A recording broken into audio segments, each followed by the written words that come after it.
Il est important de comprendre l'intelligence financière.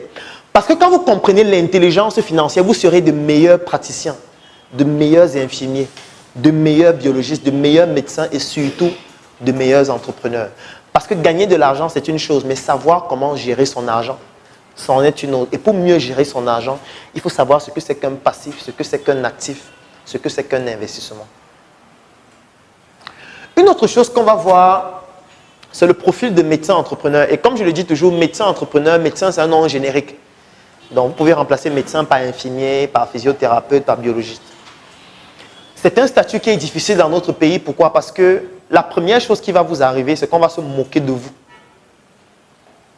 Et ceux qui vont se moquer de vous, ce sont ceux du corps médical en premier. On est dans un pays paradoxal. Quand vous, médecin, vous allez lancer votre projet entrepreneurial, les premières personnes qui vont se moquer de vous, ce sont les médecins. C'est comme ça. Ce sont eux qui vont expliquer partout que vous étiez un con à l'école.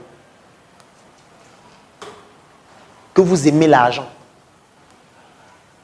Que la médecine, on ne doit pas aimer l'argent. On ne doit pas travailler pour gagner de l'argent. Et vous, vous êtes en train de chercher l'argent. J'ai envie de me poser une question simple. Tous les jours, les médecins se plaignent qu'il n'y a pas de plateau technique à l'hôpital. Qu'est-ce qu'il faut faire pour avoir le plateau technique?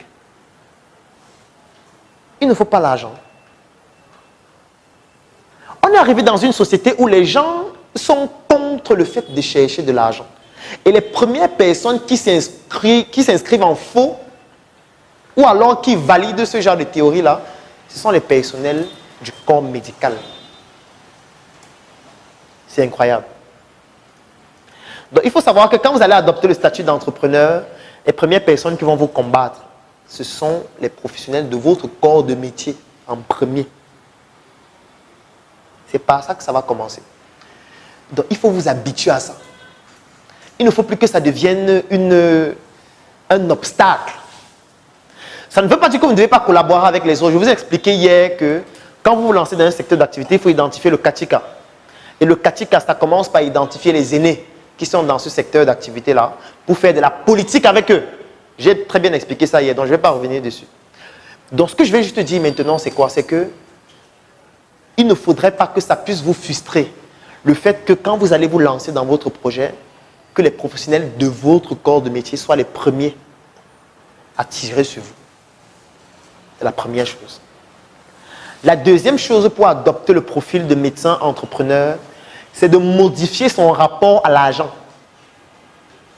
C'est de modifier ses perceptions concernant l'argent. C'est de comprendre que l'argent, c'est le seul moyen d'améliorer nos conditions de vie, d'améliorer nos conditions de travail et de fournir un service qui soit de plus en plus de qualité. C'est le seul moyen, c'est d'avoir de l'argent. Tous les jours, on voit les enfants mourir à l'hôpital parce qu'ils n'ont pas 5 000. On voit les parents perdre leurs enfants parce qu'ils ne peuvent pas se prendre en charge. On voit les mamans enceintes arriver à l'hôpital. On dit qu'il faut la césarienne. Elles n'ont pas d'argent. L'enfant meurt. Parfois, elle meurt avec l'enfant. Pourquoi? Parce qu'il n'y a pas d'argent.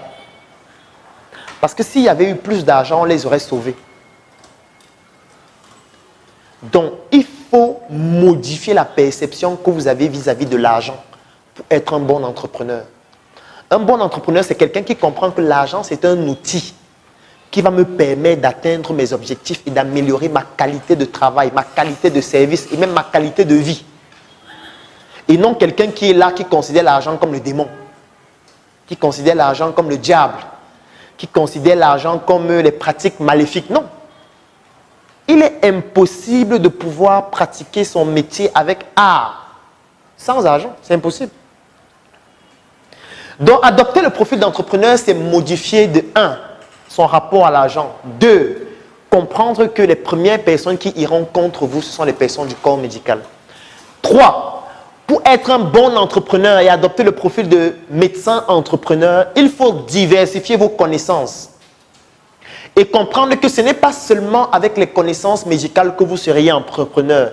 Pour être un bon entrepreneur, vous devez sortir de la santé et apprendre de d'autres disciplines, apprendre des compétences dans d'autres disciplines, bénéficier des formations, assister à des formations, assister à des conférences, rencontrer des personnes qui sont dans d'autres métiers pour essayer de comprendre leur réalité, ce qu'ils font au quotidien et comment ça peut vous aider dans votre projet. Être médecin entrepreneur et adopter ce profil, c'est d'arrêter la condescendance intellectuelle qu'ont les professionnels de santé qui est stupide. Qui est celle de croire que comme on est médecin, on sauve les vies et les autres non. Ce qu'ils font, c'est pas mal.